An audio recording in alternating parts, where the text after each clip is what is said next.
الحمد لله أمر ألا تعبدوا إلا إياه،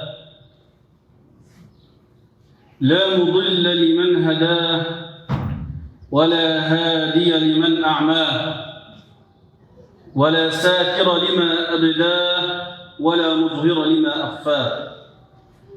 سبحانه عظمت كلمته ووسعت رحمته، وسبح الرعد بحمده والملائكة من خيفته. ونشهد أن لا إله إلا الله وحده لا شريك له، ونشهد أن سيدنا وحبيبنا وأسوتنا وقدوتنا ومعلمنا وشفيعنا محمد رسول الله صلى الله عليه وعلى آله وأصحابه أجمعين. فمبلغ العلم فيه أنه بشر وأنه خير خلق الله كلهم، فاق النبيين في خلق وفي خلق، ولم يدانوه في علم ولا كرم، وكلهم من رسول الله ملتمس غرفا من البحر أو رشفا من الديم. نبينا الآمر الناهي فلا أحد أبر في قول لا منهم ولا نعم، هو الحبيب الذي ترجى شفاعته لكل هول من الأهوال مقتحم. اللهم صل وسلم وزد وبارك وأنعم على سيدنا وحبيبنا محمد وعلى آله وأصحابه أجمعين، ثم أما بعد، فاتقوا الله يا عباد الله. يا أيها الذين آمنوا اتقوا الله حق تقاته ولا تموتن إلا وأنتم مسلمون، ثم أما بعد. نتوقف اليوم مع حكمة النبي صلى الله عليه وسلم في معالجة الفتن والفرقة والتشرذم بين المسلمون في كل وقت وفي كل مكان وفي كل زمن. عادة ما تقع بينهم الفتنة والخصام والنزاع والتفرق والتشرذم، كما هو حال المسلمين اليوم، منقسمون فرقا وأحزابا. فكيف تعامل النبي صلى الله عليه وسلم مع المسلمين عندما تقع بينهم الفتنة ويقع بينهم الخصام والنزاع والافتراق؟ فالله سبحانه وتعالى أمرنا بالاعتصام، يعني بالتوحد، فقال: واعتصموا بحبل الله جميعا ولا تفرقوا واذكروا نعمة الله عليكم كنتم أعداء فألف بين قلوبكم فأصبحتم بنعمته إخوانا وكنتم على شفا حفرة من النار فأنقذكم منها كذلك يبين الله لكم آياته لعلكم تهتدون. فالله أمرنا بأن نعتصم، أي نتوحد فيما بيننا. النبي صلى الله عليه وسلم بعد الهجرة وهو في المدينة والمسلمون قد توحدوا، الأوس والخزرج قبيلتان في المدينة، في مدينة يثرب، كانت بينهما حروب ودماء، فأصلح الله بينهما بالإسلام وأصبحوا كالجسد الواحد، إذا اشتكى منه عضو تداعى له سائر الجسد بالحمى والسهر. فالمسلمون لا بد أن يكونوا كالجسد الواحد، إذا اشتكت اليد الجسد كله يتعب، إذا اشتكت بلد كل البلاد تتعب معها وتدعو لها وتحزن وتواسيها وتساعدها. هل رأيت إنسان يده تؤلمه فيها مرض من الأمراض وبقية جسده يكون سليما معافا ينام ويرتاح؟ لا، لو يدك أو رجلك أو عينك أصابها تعب أو مرض جسمك كله يكون مريضا ويسهر في الليل لا ينام ولا يهنأ بطعام ولا شراب. هكذا المسلمون جسد واحد وأمة واحدة. فمر رجل من اليهود اسمه شاس بن قيس، مر على المسلمين من الأوس والخزرج فوجدهم إخوة متحابين يجلسون مع بعضهم البعض ويتحدثون، فقال هذا اليهودي شاس بن قيس: والله ما لنا قرار في هذه البلاد إذا ما كانوا يدا واحدة، يعني إذا ما اتفق المسلمون مع بعض وكانوا متوحدين فلا نستطيع أن نعيش معهم في هذه البلاد لأنهم سيكونون قوة كبيرة. فماذا يفعل شاس بن قيس؟ طلب من شاب يهودي، وتأمل هذا ما يحصل في كل زمان ومكان. طلب شاس بن قيس رجل كبير في السن عنده مكر وخديعة ودهاء وذكاء، طلب من شاب يهودي أن يجلس في وسط الأوس والخزرج. الأوس والخزرج قبيلتان كانوا يسكنون في المدينة من المسلمين، فقال له اجلس بينهم واذكر لهم ما كانوا يقولونه في حرب بعاث. حرب بعاث وقعت قبل الهجرة، قبل أن يدخلوا في الإسلام ب5 سنوات، وهذا مكان اسمه بعاث في المدينة اقتتل فيه الأوس والخزرج، معركة كبيرة فيها قتلى ودماء. فجلس هذا الشاب اليهودي وذكر لهم الأشعار التي قالوها في يوم بعاث، فتذكر هؤلاء القوم ما كان بينهم منذ 5 سنوات من حرب، فاشتد النقاش واحتد الكلام وسخن، وقال بعضهم لبعض إن أردتم أن نعيدها جبعة كما كانت، يعني لو أردتم أن نعيد الحرب كما كانت من البداية نعيدها، يعني نعيدها من جديد. فقال بعضهم لبعض نعم نعيدها من جديد، السلاح السلاح، يعني هاتوا السلاح. وخرجوا إلى خارج المدينة إلى الصحراء ليقتتلوا الأوس والخزرج بسبب أن الشاب اليهودي ذكر لهم ما كان بينهم منذ 5 سنوات. فخرجوا إلى الصحراء يريدون القتال وأخذوا السلاح، فسمع النبي صلى الله عليه وسلم بذلك فخرج مسرعا ومعه مجموعة من المهاجرين. فقال النبي صلى الله عليه وسلم الله الله يا معشر المسلمين، يعني اتقوا الله، الله الله يا معشر المسلمين، أبدعوى الجاهلية وأنا بين أظهركم بعد أن أكرمكم الله بالإسلام وألف به بين قلوبكم وأذهب عنكم أمر الجاهلية. يعني أنتم ترجعون لدعوات الجاهلية والحروب التي كانت قديما في الجاهلية، وتتفرقون فيما بينكم، هذا من الأوس وهذا من الخزرج، هذا من البلد الفلاني وهذا من البلد الفلاني، وهذا يحارب هذا، وأنا بين أظهركم، يعني أنا معكم. النبي صلى الله عليه وسلم ما زال حيا لم يمت بعد، يعيش بينهم، ومع ذلك وقعت بينهم الفتنة بسبب هذا الرجل اليهودي. فقال لهم الله الله يا معشر المسلمين، أبدعوى الجاهلية وأنا بين أظهركم بعد أن أكرمكم الله بالإسلام وأذهب به عنكم أمر الجاهلية وألف به بين قلوبكم، أي بالإسلام.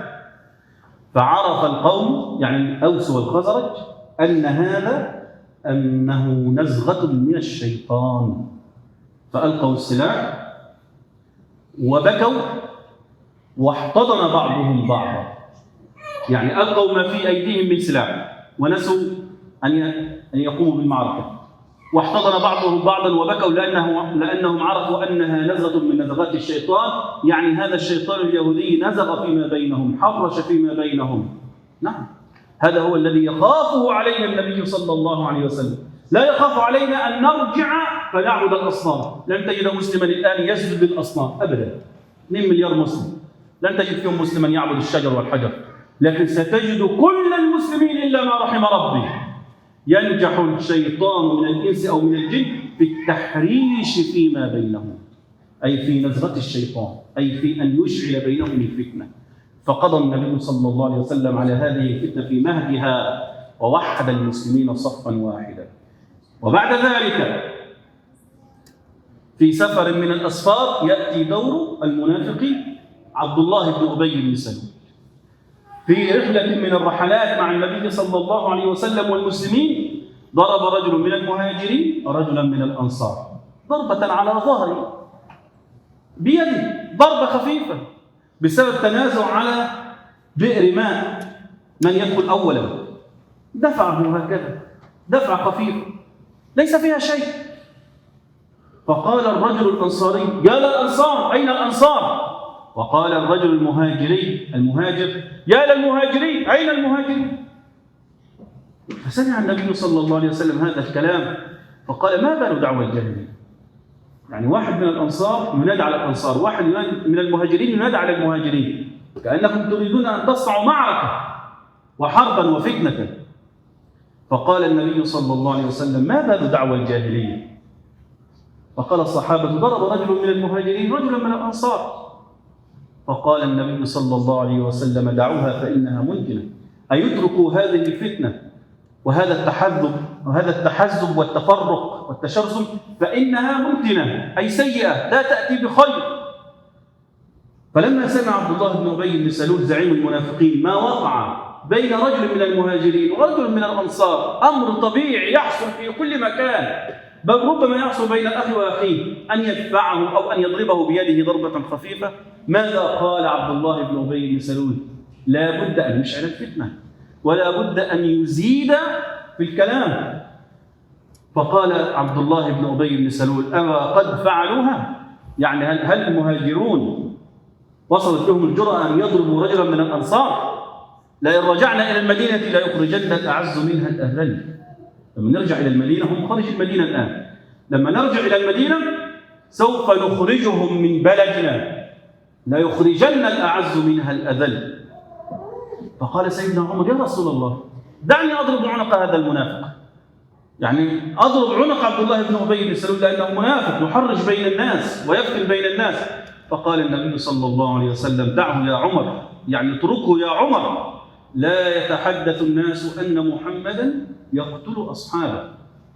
فترك النبي صلى الله عليه وسلم عبد الله بن أبي بن سلول ولم يعاقبه على هذه الفتنة ولم يقتله، وإنما تركه لأن الله سبحانه وتعالى هو الذي يدبر.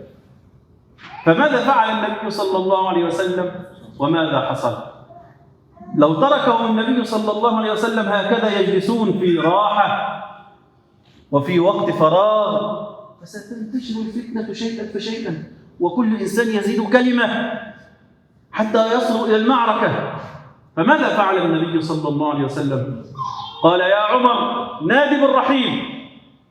هم كانوا في سفر في ذلك الوقت، كانوا يجلسون في وقت استراحة. قال: يا عمر، نادي بالرحيل، يعني هيا نتحرك إلى المدينة، هيا نبدأ السفر الآن. فسار بهم النبي صلى الله عليه وسلم حتى أمسوا، يعني حتى جاء وقت المساء، ثم أكمل السير حتى أصبحوا، ثم أكمل السير حتى ارتفعت الشمس في وقت الظهيرة، يعني مشى بهم 24 ساعة يوما وليلة، يمشي بهم في الصحراء بلا توقف. فبعدما اكتمل اليوم والليلة من المشي، أذن له النبي صلى الله عليه وسلم بالنزول والاستراحة. فلما جلسوا على الأرض ناموا. لماذا؟ يوم وليلة هم يمشون في الصحراء بلا توقف بلا نوم. فلما جلسوا ليس عندهم وقت للكلام ولا للنقاش ولا للفتن ولا للحديث، وإنما قد أطناهم العمل وأتعبهم هذا المشي والتعب، فما إن جلسوا على الأرض حتى ناموا. فلما قاموا نسوا ما كان بينهم من فتنة ورجعوا إلى المدينة. لماذا؟ لأن النبي صلى الله عليه وسلم يعلم أنه بسبب وقت الفراغ يأتي الشيطان وتأتي الفتنة ويكثر الكلام. فإذا ما كانت أمة الإسلام أمة تحب العمل والحركة، لا تحب الفراغ والراحة والجلوس والكلام الكثير، فإنها تبعد عنها الفتن. لماذا؟ لأن الشيطان لن يجد وقتا حتى يوسوس لك بالفتنة، لأنك تذهب إلى العمل ثم ترجع من العمل إلى عمل آخر أو إلى عبادة الله سبحانه وتعالى، ثم بعد ذلك إلى الراحة والنوم، ثم بعد ذلك إلى العمل. لا وقت عندك للكلام ولا للفتن ولا للاستماع إلى أهل الفتن. أما المسلمون الآن معظم وقتهم في الفراغ، خاصة على وسائل التواصل الاجتماعي. هذا يكتب كلمة ولا تدري من هو، ربما هو من اليهود، ويدخل باسم شاب عربي من دولة كذا يشتم على دولة كذا، فيأتي أبناء الدولة الأخرى فيردون له الشتيمة أضعافا مضاعفة، فتقع الفتنة بين هذين الشعبين وبين المسلمين وبين المؤمنين بسبب أنه ربما دخل شاب من اليهود في صورة شاب عربي بلسان عربي يذكرهم ويذكرهم بالفتن التي بينهم حتى يتنازعوا ويتقاتلوا فيما بينهم. هذا هو ما يحصل بين المسلمين اليوم، وهكذا عالجه النبي صلى الله عليه وسلم، بأن لا نسمع إلى إنسان مجهول، بألا نسمع إلى إنسان منافق يبث الفتنة بين المسلمين، بألا يكون عندنا وقت فراغ، بل نشغل وقتنا بالعمل، إما في العمل الصالح والعبادة، وإما في عمل الدنيا الحلال في طلب المعاش. فإذا ما فعلنا ذلك كان الشيطان عنا بعيدا، وانتفت الفتنة ورفعت من بين المسلمين، وصاروا كالجسد الواحد إذا شكى منه عضو تداعى له سائر الجسد بالحمى والسهر. أقول قولي هذا واستغفر الله لي ولكم فاستغفروه واتوبوا إليه إنه كان توابا.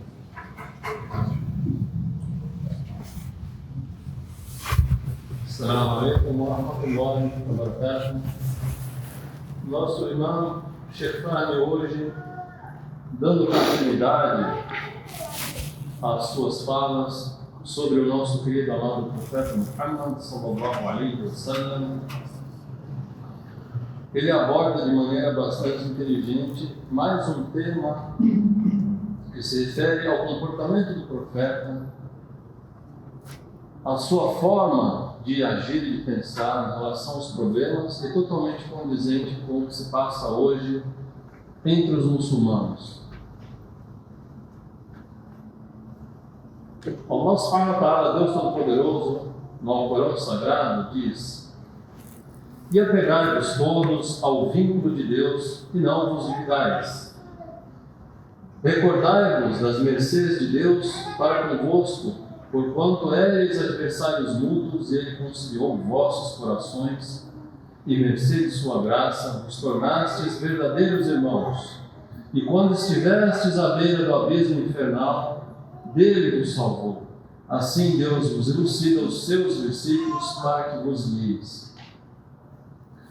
Aqui Deus deixa bem claro, no texto sagrado, no livro sagrado, no Alcorão, qual era o cenário da Península Arábica antes do advento, do início do Islã.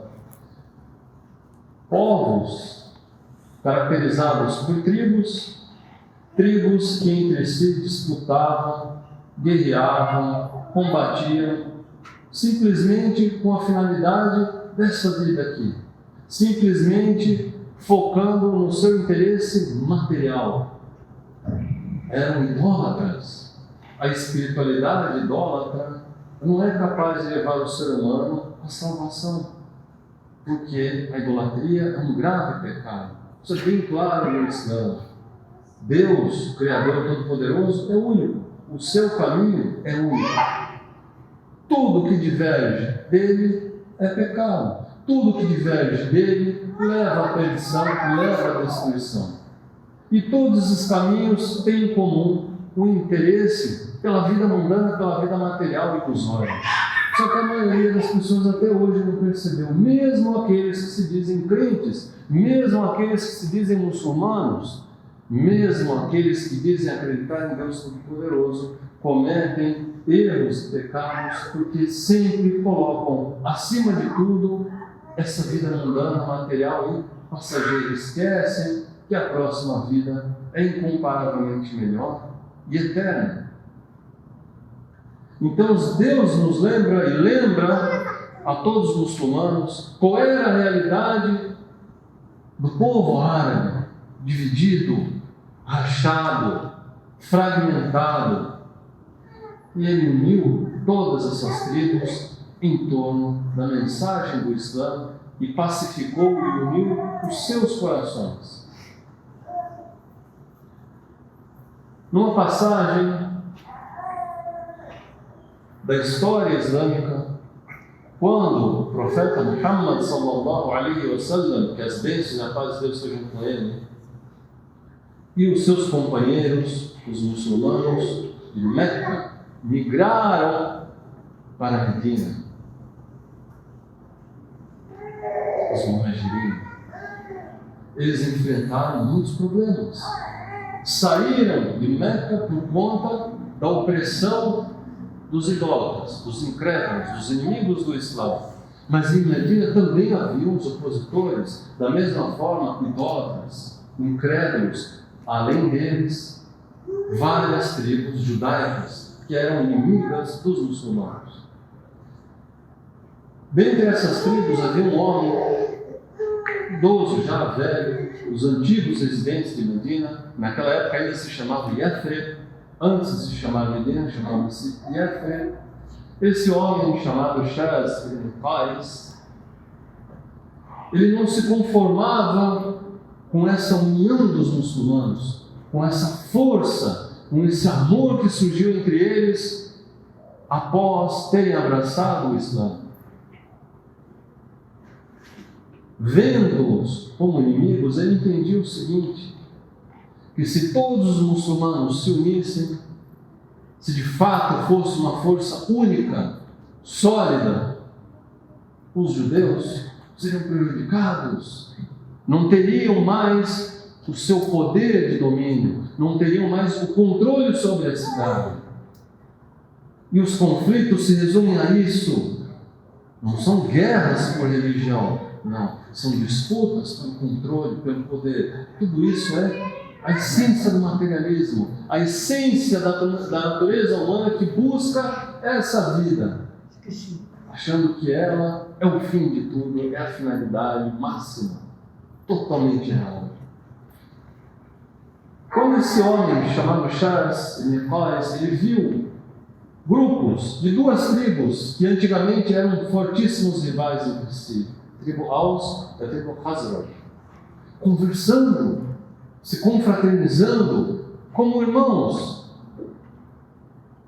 Ele chama um jovem, também judeu, e fala para ele: se infiltre no meio desse grupo e relembre-os do período de Bu'ana. Bu'ana, nome de uma região que deu o nome a um grande conflito, a uma guerra, uma disputa entre essas duas tribos. Então lembre-os de Bu'ana. De que forma? Recorde-os dos poemas. Naquela época é importante a gente sempre lembrar que era o auge da língua árabe. E a língua árabe se manifestava com uma belíssima poesia. Os poemas eram equivalentes hoje ao que são as redes sociais. A forma de divulgar as notícias, divulgar informações, de contar às pessoas, levando de maneira poética.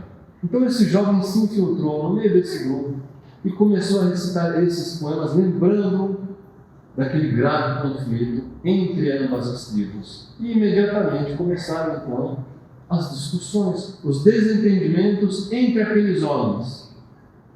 A panela foi esquentando, a pressão aumentou, o calor entre eles aumentou, pronto, já começaram então as ameaças.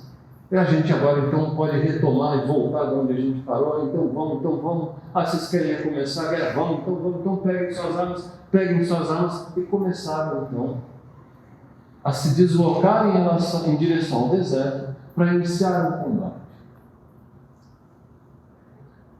O profeta Muhammad sallallahu alaihi wa sallam, que as bênçãos e a paz de Deus tenham com ele, quando ficou sabendo disso, foi imediatamente até eles, com um grupo dos muhajirin, dos habitantes de Meca, os muçulmanos de Meca, e disse: Allah, ya ma'ashar al-muslimin. Ou seja, ó povo muçulmano, temam a Deus, Allah, temam a Deus. Vocês estão chamando uns aos outros pelos clamores da ignorância, enquanto eu estou aqui entre vocês, depois que Deus os guiou ao Islã, os honrou com ele, cortou de vocês os assuntos da ignorância e os salvou da descrença e uniu seus corações por meio dele, por meio do Islã, por meio da religião. É assim que vocês se comportam? Vem então consciência, recobram a consciência, largam as suas armas e começam a se abraçar e a chorar. Voltam submissos a Deus, voltam com o seu profeta, que as bênçãos e a paz de Deus estejam com ele, reconhecem que isso é um trabalho do diabo, que isso é uma conspiração dos seus inimigos, e Deus Todo-Poderoso revela então os seguintes versículos: ó crentes, se desses ouvidos a alguns daqueles que receberam o livro, se referindo aos judeus, converter-vos iam incrédulos. depois de teres acreditado. E como podeis descrer, já que vos são recitados os versículos de Deus, e entre vós está o seu mensageiro, quem se apegar a Deus se encaminhará à senda reta. E o Sheikh Fahmy explicou o seguinte: quando Deus Todo-Poderoso diz que aquele que disputa, que aquele muçulmano que cai em fitna, que cai em discórdia, que cai em disputa, ele retorna à descrença, não significa que o muçulmano ele vai abandonar a sua religião e passar a adorar uma estátua. De jeito nenhum. O muçulmano abandona o Islã e adora estátuas ou estatuetas. Ele não cai na idolatria, mas a sua incredulidade, ela se reflete a partir da sua disputa com o seu irmão, porque novamente, na sua cabeça dura, ele coloca a vida material, a vida mundana, acima da verdadeira vida, acima das ordens do seu Criador, e isso é um caminho de desvio, isso é um caminho de descrença. E que isso fique bem claro para todos nós, a próxima vez que a gente pensar em brigar com algum irmão muçulmano ou com alguma irmã muçulmana. Depois disso, numa outra narração agora do Jabir ibn Abdullah, ele relata que os muçulmanos estavam numa expedição, ou seja, uma viagem com o exército. E, juntamente, o profeta Muhammad sallallahu alaihi wasallam. Chegaram até uma área de descanso, o exército parou. Em pouco tempo começou uma briga entre os Ansar de Medina e os Muhajirin, que eram os imigrantes que vieram de Meca. Por que motivo? Uma coisa besta, uma coisa boba, uma coisa simples. Eles pararam e foram pegar água num poço. Um dos imigrantes de Meca se desentendeu com os Ansar de Medina para ver quem ia pegar água primeiro. E o imigrante foi lá e deu uma aqui nas costas do Ansar. Começaram uma disputa e foi lá e reagiu com a mão, reagiu com o braço. Pronto. O outro já não gostou, começaram a discutir entre si e imediatamente já, cada um chamando o seu grupo.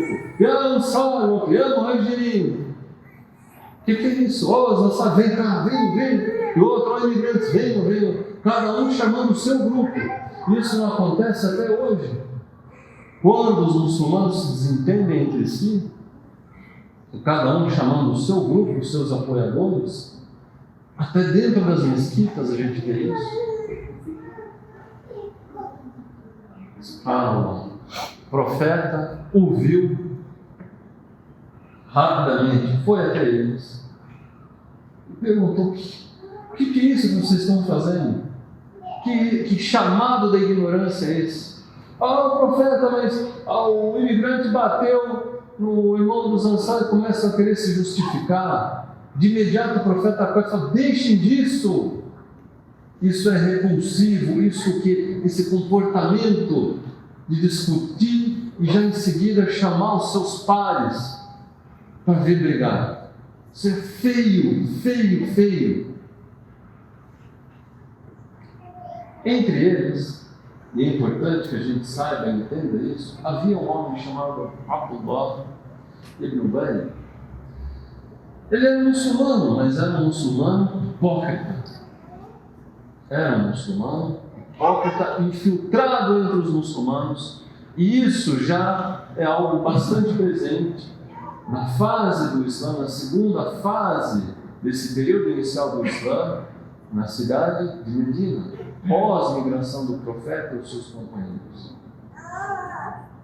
Na história anterior, na narração anterior, um judeu, ele provocou os muçulmanos lembrando de um conflito que havia acontecido 5 anos antes da migração dos muçulmanos à cidade de Medina.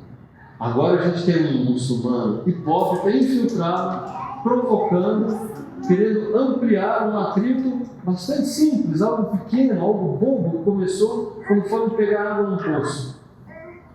Ele não queria deixar barato, não queria deixar aquilo parar. O profeta veio e falou: Acabou, silêncio, ninguém mais fala, não tem mais confusão. Tem que provocar, tem que acender a brasa, tem que acender a chama. Infelizmente a gente vê isso acontecendo aqui também entre nós muçulmanos, até hoje. Quando os muçulmanos tentam apaziguar, sempre vem alguém que bota a lenha na fogueira. Allah.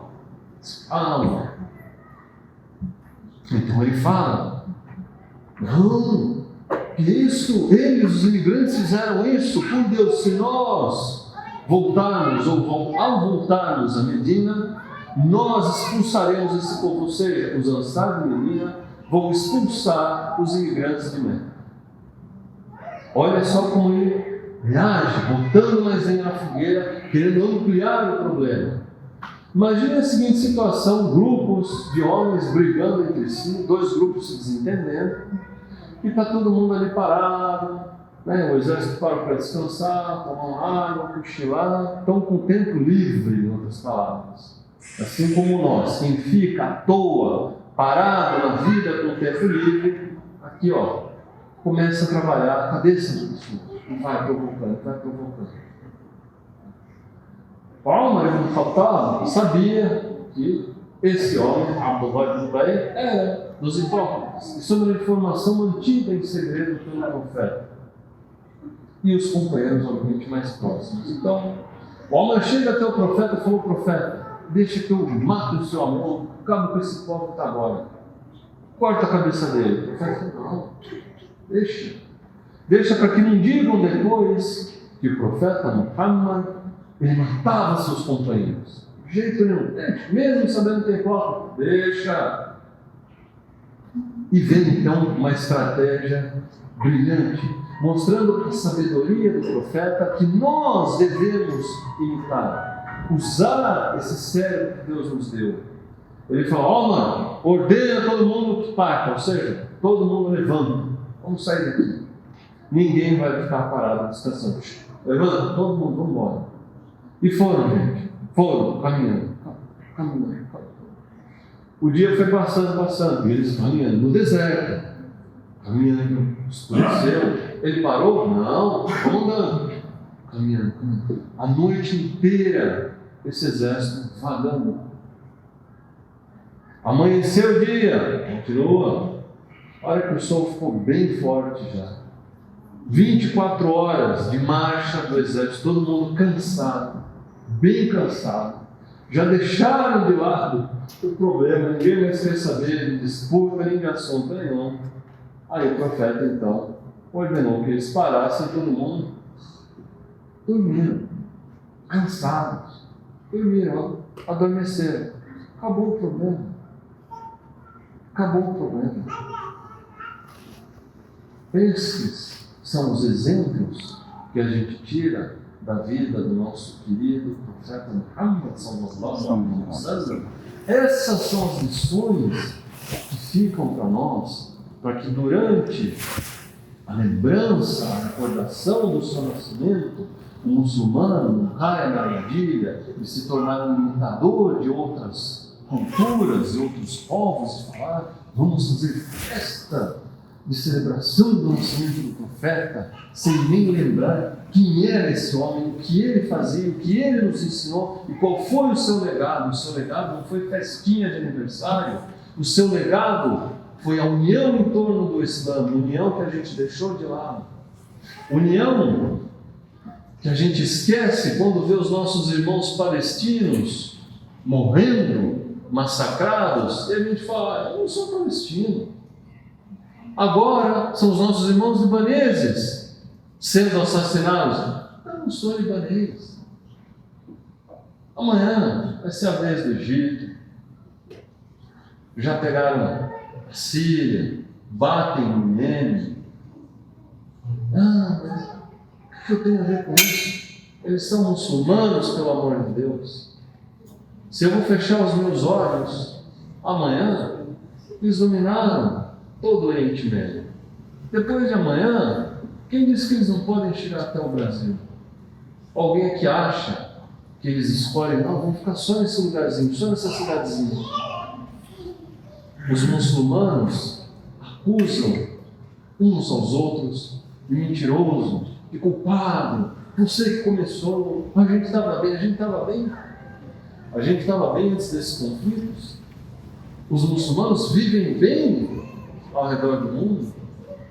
Esse irmão, esse homem inteligente que está aqui atrás, chamado Sheikh Fahmy, um dia perguntei para ele o que é a essência e o reflexo do tribalismo, ou seja, da divisão entre nós em panelinhas, em grupinhos, que se agridem, que se atacam. Ele falou a falta de fé, a fraqueza da nossa fé. Por isso Deus disse nesse versículo que Ele colocou no início da khutbah, que nós devemos nos apegar a esse vínculo com Deus. Isso é que nos une, isso é que une os nossos corações. Não nos dividamos por doutrinas, não nos chamemos de xiitas, sunitas, wahhabitas, alauítas, nem de convertidos ou revertidos para aqueles irmãos novos que abraçaram o Islã. Todos nós somos muçulmanos, uma única nação. E o Sheikh deixou um exemplo fantástico também, num dos dizeres do profeta, que os muçulmanos são como um corpo só. Se uma parte do corpo dói, se a gente tem dor na mão, dor no braço, dor na perna, nós não dormimos. O corpo inteiro sente. Se uma parte do corpo adoece, um órgão do nosso corpo sofre, o corpo inteiro sofre. Nós temos que ser assim quando um irmão nosso, do outro lado do mundo, não importa onde ele esteja, nós devemos sofrer também. Nós devemos sentir a dor dele e agirmos, falarmos, condenarmos, denunciarmos. A omissão, gente, é um crime.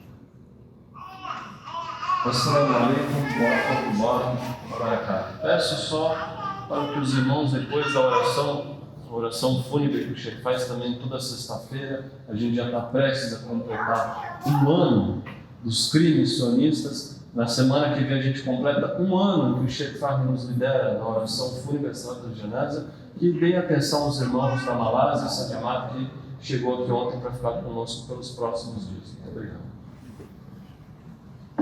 الحمد لله رب العالمين والعاقبة للمتقين ونشهد أن لا إله إلا الله وحده لا شريك له ونشهد أن سيدنا محمدا عبده ورسوله صلى الله عليه وسلم. وفي يوم الجمعة ساعة إجابة لا يوافقها عبد يسأل الله عز وجل شيئا إلا أعطاه الله إياه، فنسألك اللهم أن تكون هذه الساعة هي ساعة الإجابة. اللهم لا تدع لنا في هذا اليوم العظيم ذنبا إلا غفرته، ولا عيبا إلا سترته، ولا دينا إلا قضيته، ولا هما إلا فرجته، ولا مريضا إلا شفيته، ولا ميتا إلا رحمته، ولا شهيدا إلا تقبلته، ولا عاصيا إلا هديته. اللهم اشفنا واشف مرضانا وارحمنا وارحم موتانا وكف عنا من آذانا. نسألك باسمك العظيم الأعظم الذي إذا دعيت به أجبت وإذا استنصرت به نصرت وإذا استرحمت به رحمت أن تفرج فرجا عاجلا عن أهل فلسطين ولبنان والسودان وجميع بلاد المسلمين يا رب العالمين. اللهم كن لهم مؤيدا ونصيرا ومعينا وظهيرا. اللهم اشف مرضاهم وعاف جرحاهم وتقبل شهداءهم واخلفهم خيرا. نسألك يا ربنا بقدرتك على كل شيء أن توقف نار هذه الحرب بحق قولك كلما أوقدوا نارا للحرب أطفأها الله. ربنا آتنا في الدنيا حسنة وفي الآخرة حسنة وقنا عذاب النار. وأقم الصلاة.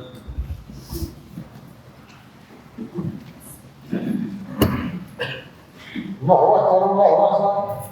أشهد أن لا إله إلا الله وأشهد أن محمدا رسول الله. حي على الصلاة حي على الفلاح. قد قامت الصلاة قد قامت الصلاة. الله أكبر الله أكبر. لا إله إلا الله.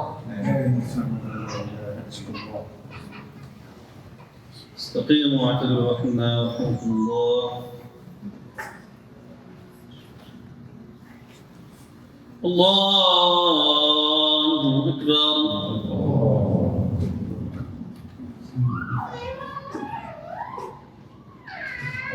الحمد لله رب العالمين الرحمن الرحيم مالك يوم الدين إياك نعبد وإياك نستعين اهدنا الصراط المستقيم صراط الذين أنعمت عليهم غير المغضوب عليهم ولا الضالين.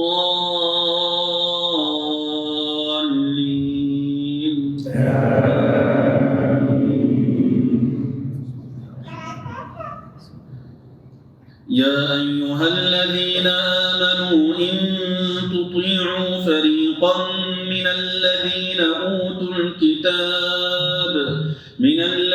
أوتوا الكتاب يردوكم بعد إيمانكم كافرين وكيف تكفرون وأنتم تتلى عليكم آيات الله وفيكم رسوله ومن يعتصم بالله فقد هدي إلى صراط مستقيم. يا أيها الذين آمنوا اتقوا الله حق تقاته ولا تموتن إلا وأنتم مسلمون. الله أكبر.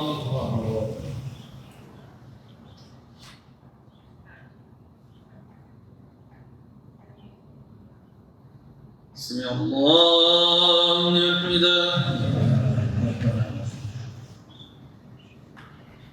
الله أكبر.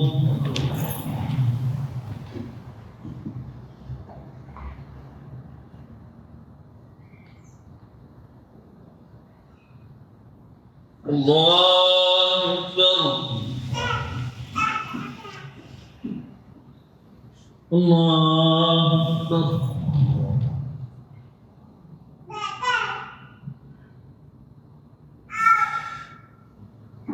الله أكبر.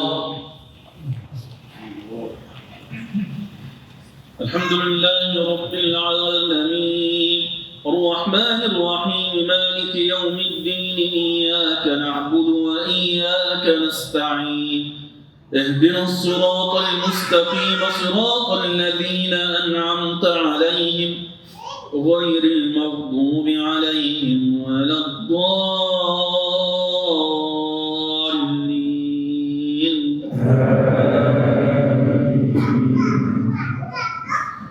واعتصموا بحبل الله جميعا ولا تفرقوا واذكروا نعمة الله عليكم إذ كنتم أعداء فألف بين قلوبكم فأصبحتم بنعمته إخوانا وكنتم على شفا حفرة من النار فأنقذكم منها كذلك يبين الله لكم آياته لعلكم تهتدون. الله أكبر.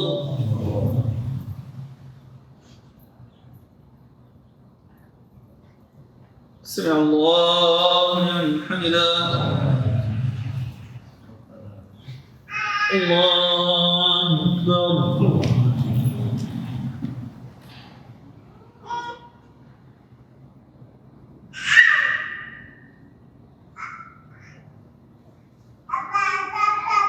الله أكبر. الله أكبر.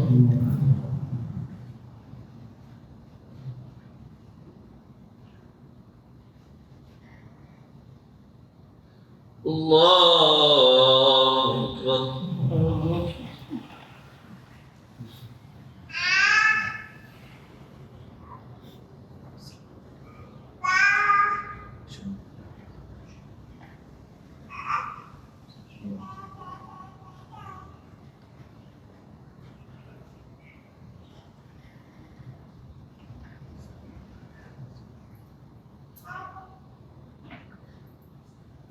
السلام عليكم ورحمة الله.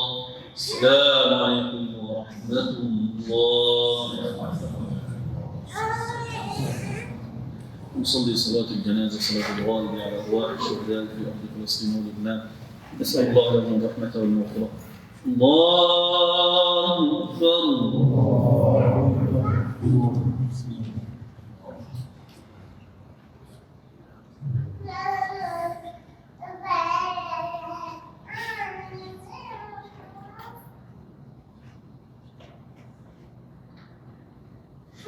الله أكبر.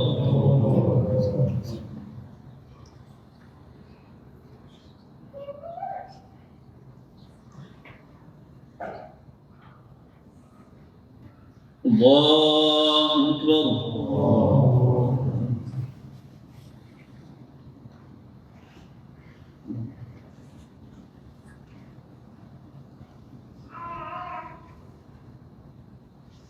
الله أكبر.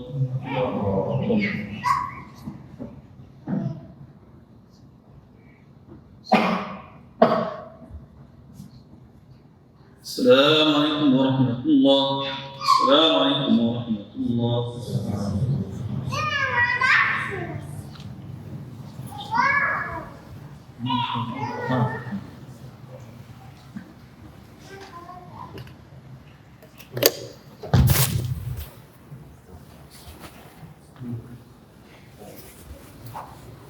Thank you.